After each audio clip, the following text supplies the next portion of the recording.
Subuh itu, pada tanggal 19 Juli tahun 2003, Jakarta masih gelap, dan sebagian orang mungkin masih merem. Sebagian lagi mungkin baru memulai hari mereka.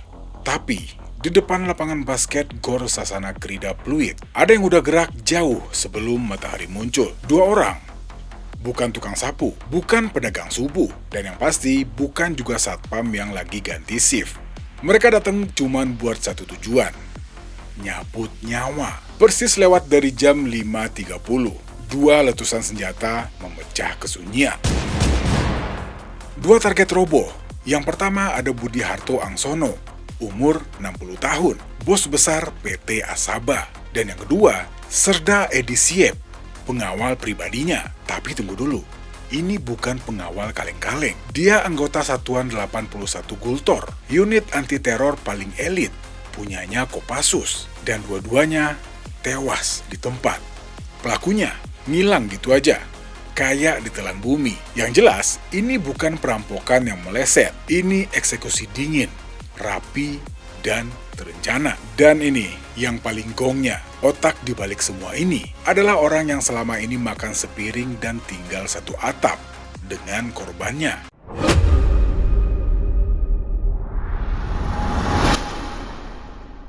Halo Insiders, apa kabar nih? Mudah-mudahan semua sehat ya. Dan yang sakit secepatnya dikasih kesembuhan. Oke, gue yakin pastinya kasus ini udah banyak banget yang tahu. Dan di video kali ini kita bakal bahas tuntas apa sih yang terjadi waktu itu. Dan yuk kita mulai videonya.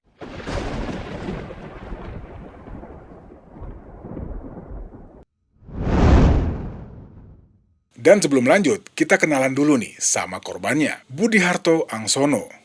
Orang Jakarta Satu ini bukan nama sembarangan. Dia adalah Direktur Utama PT Aneka Sakti Buana, atau juga disingkat dengan PT Asaba. Dan Asaba ini bukan perusahaan kecil. Ini grup bisnis yang gede banget. Dan bidangnya macam-macam. Boleh dibilang mereka ini distributor resmi, merek-merek premium. Mulai dari Stadler, Parker, Rotring, dan Waterman. Ini Waterman ini paling sering dipakai nih buat nulis papan tulis di kampus dulu, gue masih ingat. Dan nggak cuma sampai di situ, mereka juga jadi distributor resmi buat produk-produk Canon, HP, Microsoft, sama Casio. Wah, udah kebayang ya, segimana gedenya nih perusahaannya. Jadi, hampir semua printer Canon dan laptop HP yang masuk ke Indonesia pada waktu itu lewat tangan PT Asaba. Dan mereka juga punya lebih dari 5.000 karyawan dengan kantor cabang yang ada di Bandung, Semarang, Medan, Yogyakarta, Surabaya, sampai Balikpapan. Dan satu lagi nih, yang mungkin kalian juga nggak nyangka, Holland Bakery. Ya tahu ya, toko roti yang ada kincir angin di atasnya itu tuh, itu juga punyanya grup Asaba.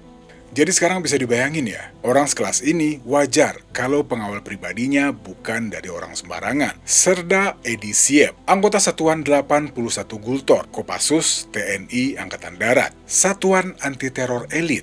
Itu level pengawalnya.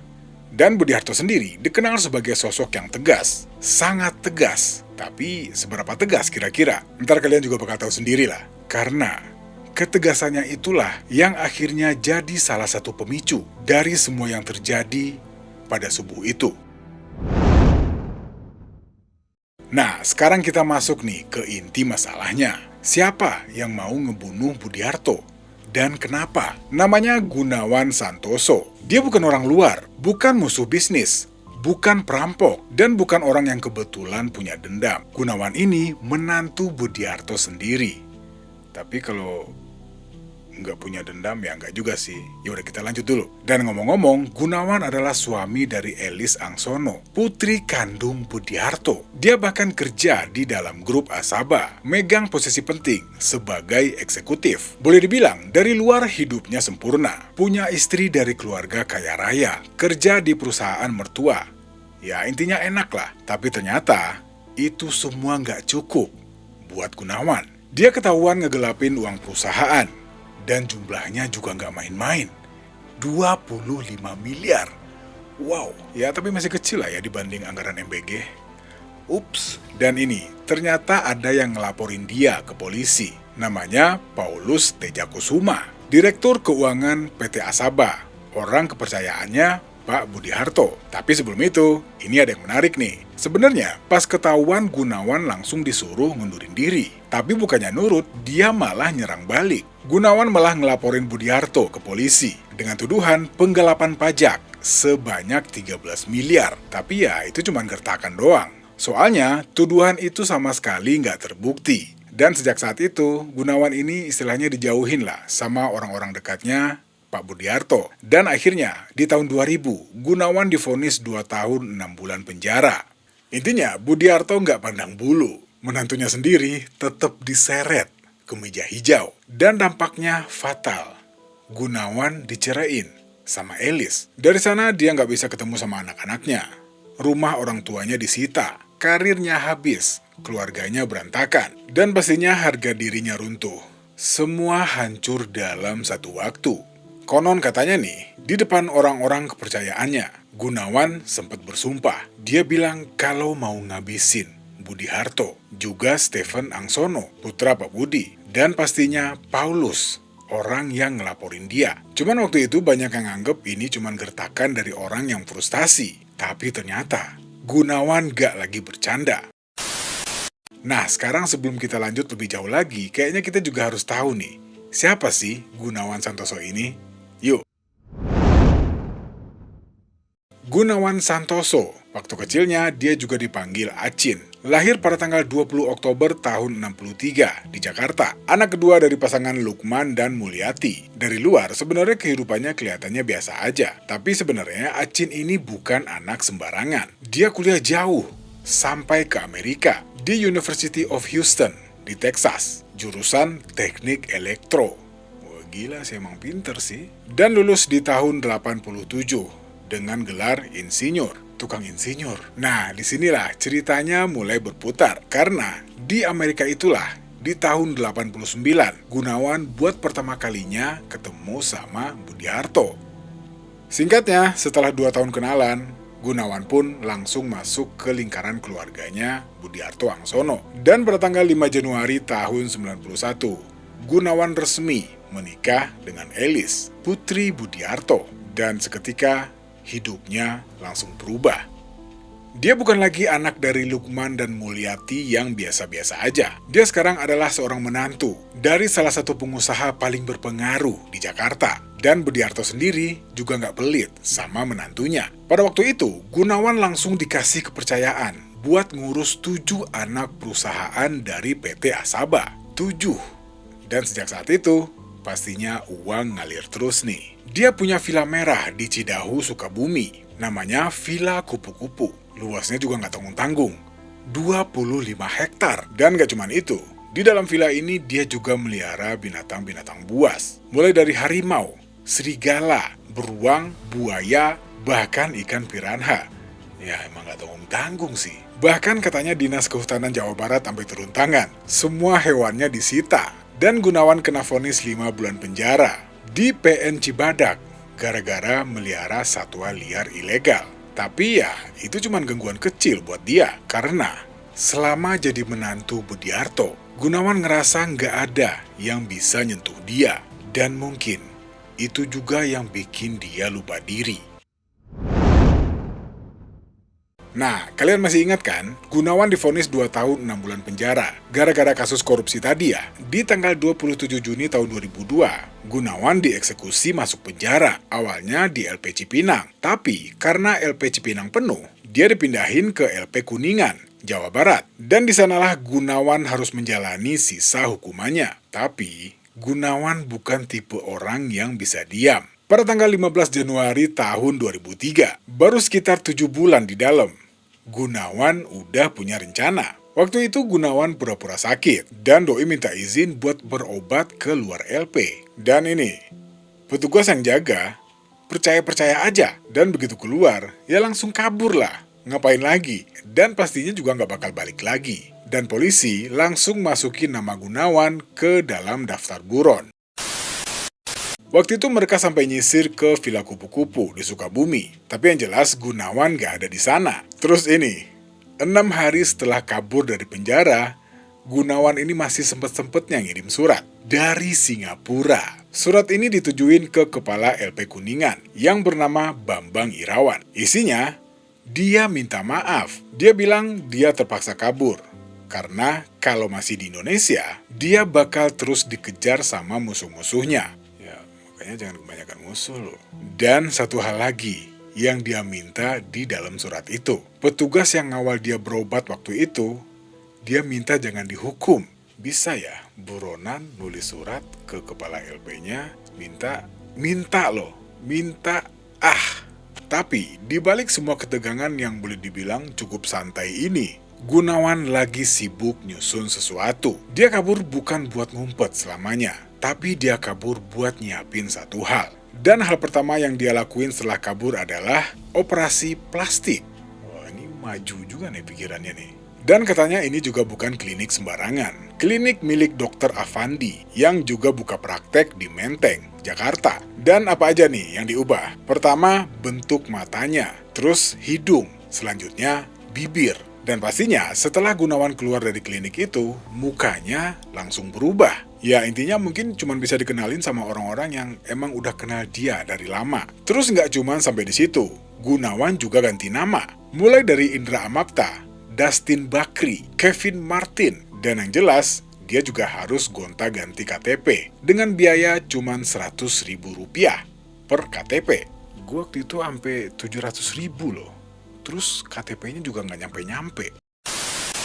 Dan Gunawan juga nyewa tempat tinggal di Gria Kemayoran dengan biaya sewa sekitar 1,8 juta per bulannya. Intinya, dengan gaya hidup yang udah dia punya selama ini, waktu itu Gunawan ini boleh dibilang menjalani hidup dengan low profile. Tapi di satu sisi, otaknya nggak pernah berhenti muter. Dan dari persembunyiannya ini, Gunawan mulai ngehubungin nih teman-teman alias orang-orang lamanya. 4 orang, semuanya anggota marinir TNI Angkatan Laut, Baret Ungu. Yang pertama ada Kopda Suud Rusli, selanjutnya ada Kopda Fidel Husni, terus ada Letda Syam Ahmad Sanusi, dan yang terakhir Pratu Santoso Subianto. 4 orang ini sebenarnya adalah ajudan pribadi Gunawan, dan 4-empatnya masih setia. Dan mulai sana rencana Gunawan mulai bergerak.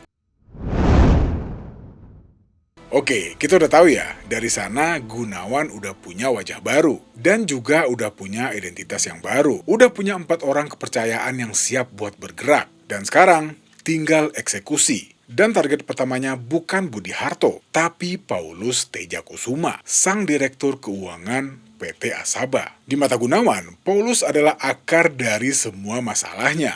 Mungkin kalau Paulus nggak ngelaporin waktu itu, Gunawan kayaknya bisa ngeberesin secara diam-diam lah gitu. Dan pastinya dia masih jadi mantunya Budi Harto, ditambah dengan 7 anak perusahaan yang dia pegang waktu itu. Ya sekali lagi, ini mungkin. Tapi kenyataannya, Paulus ngelaporin dia. Dan pastinya Gunawan nggak bisa gitu aja buat ngelupain ini. Pada tanggal 6 Juni tahun 2003, pada suatu pagi, di depan Hotel Golden, Jalan Angkasa, Kemayoran, Jakarta Pusat. Jadi ceritanya waktu itu Paulus lagi ada di dalam mobilnya. Mungkin mau pergi, atau mungkin juga baru nyampe, ya kita nggak tahu pastilah. Yang jelas, tiba-tiba ada 2 orang naik motor Honda Astrea, nempel di sisi mobilnya. Dan dor.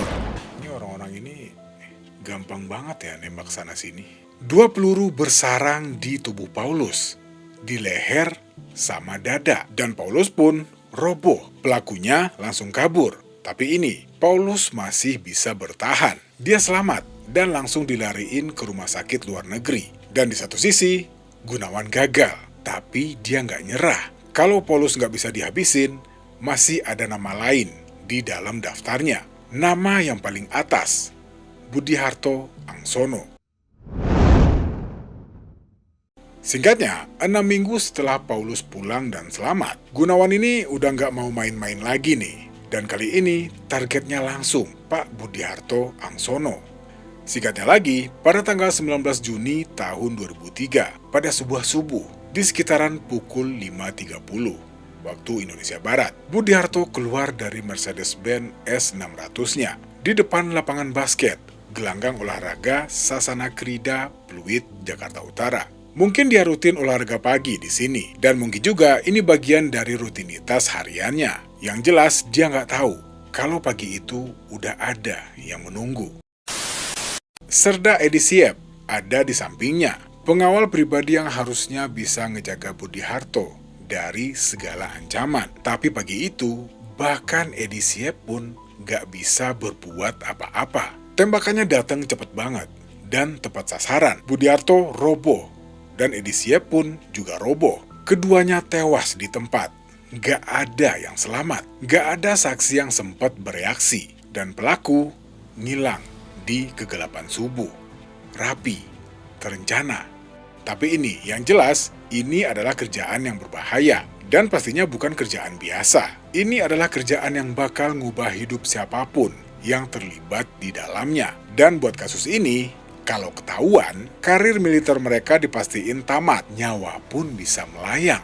Dan ya mereka tahu banget itu. Tapi ya mereka tetap mau. Apa sih yang dijanjiin Gunawan buat eksekutor ini?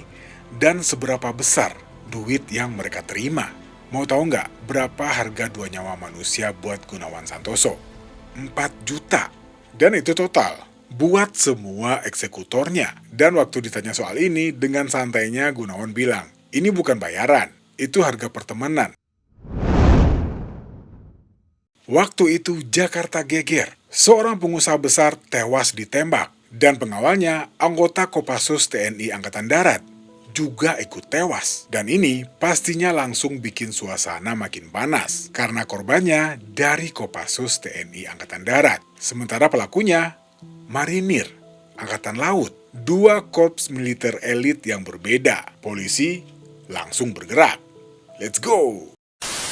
Dan gak butuh waktu lama sebenarnya buat nemuin benang merahnya. Pada tanggal 31 Julinya, mungkin sekitar 2 minggu setelah pembunuhan ini, 4 anggota marinir ini langsung ditangkap oleh polisi militer. Kopda Suud Rusli, Kopda Fidel Husni, Letda Syam Ahmad Sanusi, dan Pratu Santoso Subianto. Dan udah pada tahu ya, 4 orang ini adalah ajudannya Gunawan. Tapi waktu itu mereka pun langsung kompak, nunjuk satu nama, Gunawan Santoso.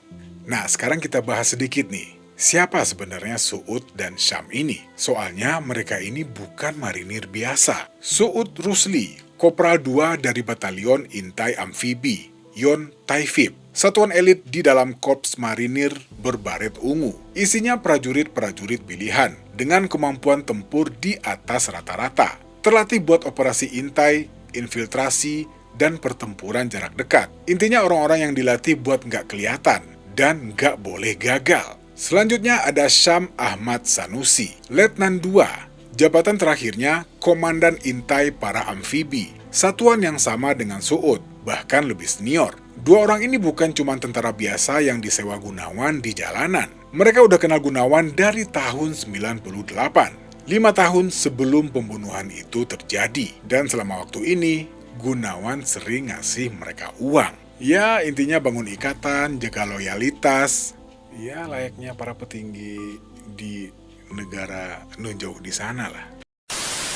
Intinya, hubungan mereka bukan cuma sebagai atasan dan bawahan, tapi lebih dari itu. Makanya, waktu Gunawan minta tolong, mereka nggak mikir panjang. Dan Suud sendiri yang mimpin tim eksekusi. Cuman ini, soal Fidel dan Santoso. Ini 2 marinir yang lain ya. Kan tadi ada 4 tuh aktornya. Di persidangan militer, keduanya tidak terbukti sebagai eksekutor langsung di TKP. Dan pengadilan memutuskan mereka nggak bersalah. Mereka bukan yang nembak. Dan mereka juga nggak ada di lapangan waktu itu. Tapi, apakah mereka tahu rencana ini? Dan apakah mereka juga terlibat di belakang layar? Intinya, hal ini sampai sekarang nggak pernah terjawab sampai ke publik. Cuman yang jelas, secara hukum keduanya bebas. Oke, sekarang kita kembali ke persidangan nih. Gunawan diadili duluan di Pengadilan Negeri Jakarta Utara. Pada tanggal 11 Februari tahun 2004, Jaksa Penuntut Umum Andi Herman menuntut hukuman mati. Dan pada tanggal 24 Juni tahun 2004-nya, Gunawan divonis mati. Suud dan Syam sendiri diadili di Pengadilan Militer Jakarta. Dan pada tanggal 4 Februari tahun 2005, keduanya juga divonis mati. Dan yang jelas, dipecat dari dinas militer. Tapi cerita ini belum selesai, karena ternyata vonis mati itu cuma awal, dari babak yang lebih panjang. Oke, 4 marinir udah ditangkap nih, dan nama Gunawan juga udah disebut ke publik. Bahkan Kasal Laksamana Bernard Kensondag sampai ngomong langsung ke media. Katanya Gunawan orang yang paling dicari Angkatan Laut sampai kapanpun. Kalau dia tertangkap, kami tembak pantatnya dulu, baru kami serahkan ke polisi. Katanya, sekeras itu emang. Tapi si Gunawannya ini juga nggak tahu lagi ada di mana. Dan polisi juga punya masalah besar. Orang yang mereka cari, wajahnya udah beda. Cuman ini, ada yang pernah nonton film Face Off nggak? Kalau nggak salah Nicolas Cage ya, aktornya. Nah, katanya Gunawan terinspirasi nih dari film ini. Dan pencarian Gunawan ini juga nggak main-main. Katanya polisi juga koordinasi sama Ikatan Dokter Indonesia. Semua dokter diminta buat ngelaporin kalau ada pasien yang minta diubah mukanya. Tapi yang namanya Gunawan udah selangkah lebih maju. Ya, Gunawan selalu di depan. Dan ya, kita udah tahu ya, selama jadi buron, hidup Gunawan ini boleh dibilang nggak ada melarat-melaratnya. Mulai dari kos di Gria Kemayoran, kemana-mana juga naik BMW seri 7. Boleh dibilang buronan kelas 1, hidupnya juga kelas 1. Wah.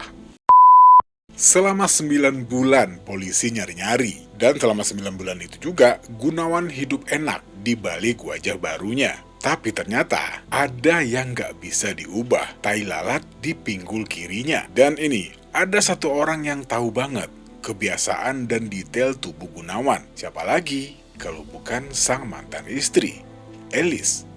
Singkatnya, pada tanggal 12 September tahun 2003, dini hari di sekitaran pukul 4 waktu Indonesia Barat, tim reserse Polda Metro Jaya bergerak ke lantai bawah area parkir Gria Kemayoran, Jalan Industri, Jakarta Pusat. Dan di sana, mereka nemuin Gunawan. Tapi yang jelas, wajahnya udah beda.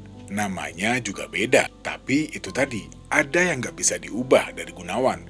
Ya entah dia lupa atau ya pastinya suara juga nggak bisa diubah kan. Dan Elis yang diminta bantuin buat konfirmasi, langsung tahu, itu dia Gunawan Santoso. Dan si belut akhirnya keciduk. Dan sebenarnya di tengah semua kekeosan ini, ada satu orang yang posisinya paling berat, Elis Angsono, putri Pak Budi Harto, sekaligus mantan istrinya Gunawan. Bayangin posisinya. Ayah yang dia cintai, orang yang ngebesarin dia, ditembak mati, di subuh buta. Dan orang yang nyuruh adalah suaminya sendiri, bapak dari anak-anaknya. Dan yang pasti, Elis nggak cuman kehilangan ayahnya, tapi Elis juga harus menerima kenyataan bahwa orang yang paling dekat sama dia adalah juga orang yang paling dia benci. Dan di persidangan tanggal 9 Maret tahun 2004, Elis dipanggil sebagai saksi. Dan dia juga harus duduk di ruang yang sama, bareng Gunawan, berhadapan langsung. Lalu disitulah Elis ngebuka semuanya. Bukan cuma soal penggelapan uang, bukan cuma soal perceraian. Elis juga nyeritain ke pengadilan soal penganiayaan. Penganiayaan yang dilakukan Gunawan sama dirinya selama pernikahan mereka. Cerita yang selama ini disimpan rapat-rapat. Dan ini, di akhir persidangan, Elis bilang satu kalimat yang seakan-akan ngegambarin semuanya. Katanya, saya tahu kalau Gunawan adalah otak pembunuhan ayah saya. Karena saya tahu sifatnya, yang mau mengorbankan apa saja untuk mencapai keinginannya. Oke, sekarang kita masuk ke bagian yang paling gila dari seluruh cerita ini. Karena ternyata satu penangkapan doang nggak cukup buat ngehentiin Gunawan. Termasuk juga Suud dan Syam. Boleh dibilang mereka semua ini jago kabur. Gue ulangin ya, mereka semua jago kabur. Ya udah, kalau gitu kita bahas satu persatu.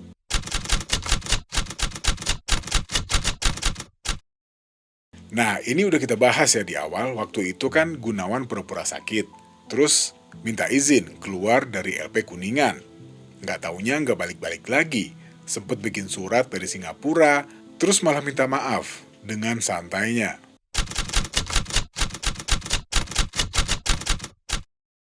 Waktu itu, Suud dan Syam udah divonis mati. Mereka lagi nunggu eksekusi di RTM Jalan Bungur Raya, Gunung Sahari, Jakarta Pusat. Pada pukul 3 waktu Indonesia Barat, petugas ngecek tahanan mereka, alias sel mereka. 8 orang militer dan mereka masih tetap ada di situ. Dan jam 4-nya, Suud dan Syam mulai bergerak. Mereka ngegergaji teralis besi jendela tahanan. Diam-diam, pelan-pelan, dan berhasil. Terus pagi-paginya, petugas datang nih buat mastiin kondisi tahanannya. Tapi ternyata, sel tahanannya udah kosong. Waktu itu, Mabes TNI AL sampai harus minta maaf ke publik karena 2 terpidana mati mereka kabur.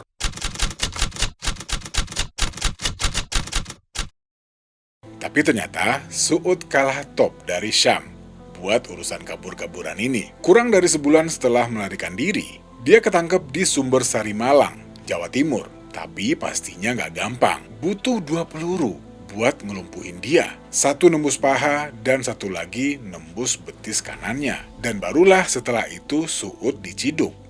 Tapi Syam, dia masih buron.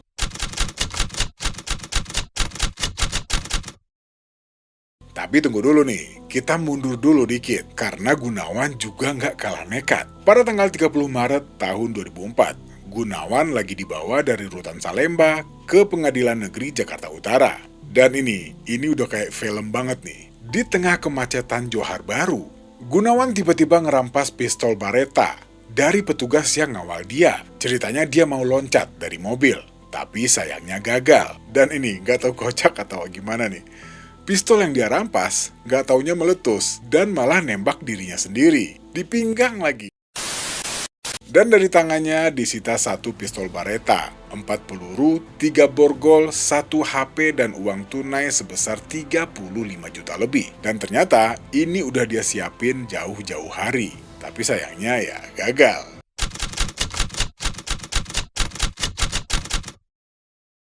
Dan ini, kita balik lagi nih ke marinir kita yang udah ditangkap tadi. 5 bulan setelah ditangkap di Malang, Suud kabur lagi. Dan kali ini dari RTM Cimanggis.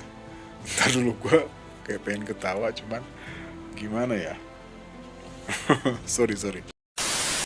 Caranya hampir mirip. Dia motong jeruji sel pakai gergaji besi. Terus manjat dinding pakai sambungan sarung-sarung yang dia ambil dari musola tahanan. Dan ini, motivasinya, kangen sama pacarnya Pak, Ida Nurhandayani.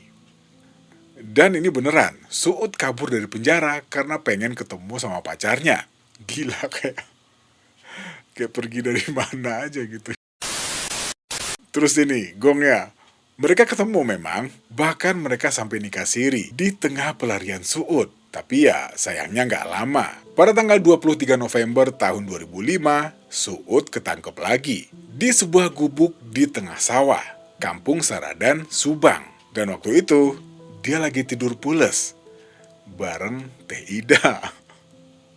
Cuman kok bisa sampai ketahuan Suud lagi di situ? Gara-garanya, dia sering nelponin saudara-saudaranya dari wartel. Dan selain wartel, ternyata Suud juga sering pakai ATM di kabupaten itu. Ya, intinya dia dilacak dari jejak digitalnya. Dan setelah ditangkap, tangan Suud dirantai ke belakang. Wajahnya ditutupin sama kain. Dan juga dikawal double, pomad dan powal sekaligus. Dan ini, ya namanya juga negara kita tercinta ini ya. Terus dia juga dicambukin sama daun kelor buat ngusir kesaktiannya. Dan ini yang paling gila dan paling rapi. Pada tanggal 5 Mei tahun 2006, Gunawan kabur dari LP Narkotika Cipinang. Caranya, dia pakai 3 kunci duplikat yang diselundupin sipir yang bernama Wahyudin, yang tergiur gara-gara uang 2,5 juta. Terus janji bakal dibikinin tempat biliar dan wartel. Dan gak cuman itu, Gunawan ngelewatin 6 pintu dan 3 pos penjagaan. Semua pintu dia gembok lagi dari luar setelah dia lewatin. Jadi, waktu jam 7 petugas datang, semua pintu terkunci normal. Tapi selnya kosong, gak ada kerusakan apapun. Seolah-olah Gunawan ini nguap gitu aja. Sampai-sampai Menhukham Hamid Awaludin langsung sidak ke LP Cipinang. Dan dia curiga kuat, ini ada permainan sama orang dalam. Dan dari sana, Gunawan bebas hampir 14 bulan. Dan selama waktu ini, dia kemana-mana pakai BMW seri 7-nya. Dan operasi plastik lagi, mulai dari wajah, punggung, gigi, semuanya diubah. Gunawan katanya juga sempat hidup enak di Singapura. terus sesekali balik ke Jakarta. Dan ini, Syam Ahmad Sanusi, orang yang paling susah ditangkap dari semua cerita kasus kabur ini. Kabarnya Syam bersembunyi hampir setahun di sebuah gubuk yang berukuran 4 kali 5 meter di kaki Gunung Karang, Kampung Cibenying, Pandeglang, Banten. Dan keberadaannya baru tercium 3 bulan sebelum penyergapan. Pada tanggal 17 Agustus tahun 2007, Hari Kemerdekaan Indonesia, tepat pada jam 6 pagi, tim gabungan marinir dan Polda Metro Jaya menyergap gubuk Syam. Dan pastinya, Syam melawan. Dia nembak balik. 3 anggota tim penyergap sampai terluka, termasuk komandannya, Letkol Ananta, yang kena luka tembak di perut. Saya suruh angkat tangan, dia malah nembak. Kenang Letkol Ananta. Setelah baku tembak yang cukup sengit, Syam pun roboh, tewas di tempat, tepat di Hari Kemerdekaan Indonesia. Oke, masih kuat nggak nih? Kita lanjut lagi ya, dikit lagi. Sebulan setelah Syam tewas, Gunawan ditangkap lagi buat yang ketiga kalinya. Tapi kali ini bukan di kos-kosannya atau di tempat parkir, tapi di lobi Plaza Senayan. Siang hari, di saat orang-orang juga lagi rame buat belanja. Jadi ceritanya, tim reserse ngebuntutin dia dari depan butik Louis Vuitton, masuk ke Hugo Boss, dan akhirnya ditangkap di dalam butik Burberry. Ya bener nggak tuh bacanya? Dan ini, Gunawan make nama Calvin Satya. Waktu itu, Gunawan make kacamata Armani, topi DNG warna hitam putih, kaos merah, dan jeans biru. Cuman pastinya, Gunawan gak langsung nyerah gitu aja. Dia juga ngelakuin perlawanan. Dan bahkan waktu itu dibantuin sama 2 satpam Plaza Senayan buat nahan Gunawan. Dan selama pelarian terakhirnya ini, Gunawan sebenarnya lebih sering di Singapura daripada di Jakarta. Dan setelah ditangkap, Gunawan langsung dipindahin ke Nusa Kambangan. Dan pastinya nggak bakalan ada kesempatan buat kabur lagi. Singkatnya, semua pelaku udah ada di tangan hukum. Gunawan di Pengadilan Negeri Jakarta Utara, Suud dan Syam di Pengadilan Militer Jakarta, dan jaksa juga nggak main-main. Pada tanggal 11 Februari tahun 2004, jaksa penuntut umum Andi Herman berdiri di depan majelis hakim. Tuntutannya cuma satu, hukuman mati buat Gunawan Santoso. Gunawan yang selama persidangan sesekali minta dipindahin dari rutan Salemba dengan alasan takut diganggu keluarga mertua yang katanya banyak uang dan banyak orang. Akhirnya cuman bisa diam. Dan pada tanggal 24 Juni tahun 2004-nya, Majelis Hakim PN Jakarta Utara membacakan vonisnya. Gunawan Santoso terbukti bersalah melakukan pembunuhan berencana. Dan vonisnya mati. Dan 8 bulan setelahnya, giliran Suud dan Syam pada tanggal 4 Februari tahun 2005. Pengadilan Militer Jakarta memutuskan hal yang sama. Suud Rusli divonis hukuman mati. Dan Syam sendiri, ya tadi kan Syam udah tewas pas baku tembak. Dan keduanya dipecat dari dinas militer. Nama yang dulu jadi kebanggaan Yon Taifib sekarang tinggal di catatan hitam di buku sejarah Korps. 3 orang, 3 vonis mati dalam satu kasus. Dan seharusnya ceritanya berakhir di sini. Tapi ternyata ini adalah awal baru dari babak yang cukup panjang. Dan ya, divonis mati bukan berarti langsung dieksekusi. Di Indonesia, jarak antara vonis mati dan tiang eksekusi bisa bertahun-tahun, bahkan puluhan tahun. Dan Gunawan dan Suud tahu banget itu. Jadi keduanya mulai main di jalur hukum. Dan Gunawan, begitu dapat vonis mati, dia langsung ngajuin banding. Tapi ditolak, kasasi pun ditolak. Dan PK, peninjauan kembali, juga ditolak. Pada bulan Desember tahun 2014, Kejaksaan Agung mulai nyiapin eksekusi, dan Gunawan langsung ngajuin PK lagi. Dan prosesnya gitu aja terus. Setiap kali eksekusi mau dijalanin, Gunawan nyari celah hukum baru. Dan sampai sekarang, Gunawan masih hidup di balik tembok Nusa Kambangan. Cuman ini, Suud punya masalah yang berbeda. Di RTM, informasi dari luar nyaris nggak ada. Dia nggak boleh komunikasi sama keluarga. Nyaris nggak ada yang bisa dia temuin. Hidupnya terisolasi total. Akibatnya, dia nggak tahu kalau putusannya udah ingkrah. Pada tahun 2013, Suud ngajuin gerasi ke Presiden SBY dan ditolak. Alasannya, kadaluarsa. Udah lewat batas waktu 1 tahun sejak vonis ingkrah. Dan Suud pastinya protes. Dia bilang gimana tahu batas waktunya, sementara dia nggak dapat informasi dari luar sama sekali. Dan di tahun 2015, Suud ngajuin gerasi ke Presiden Jokowi dan ditolak lagi. Penolakan ini terjadi pada tanggal 30 Agustus tahun 2015. Tapi baru nyampe ke Suud di tanggal 8 Oktober tahun tersebut. Ini lebih dari sebulan loh. Dan Suud nggak nyerah. Pada bulan September tahun 2015, dia datang ke Mahkamah Konstitusi. Dia menggugat Undang-Undang Gerasi. Dan pada tanggal 15 Juni tahun 2016, MK ngabulin gugatan Suud. Dan pastinya Suud bisa ngajuin gerasi lagi. Ya, bener sih, di situ-situ aja terus. Ya, intinya sampai sekarang mereka masih sama-sama nunggu, sambil terus ngelakuin segala aktivitas mereka saat ini di dalam penjara masing-masing. Oke, kasus ini udah lebih dari 2 dekade.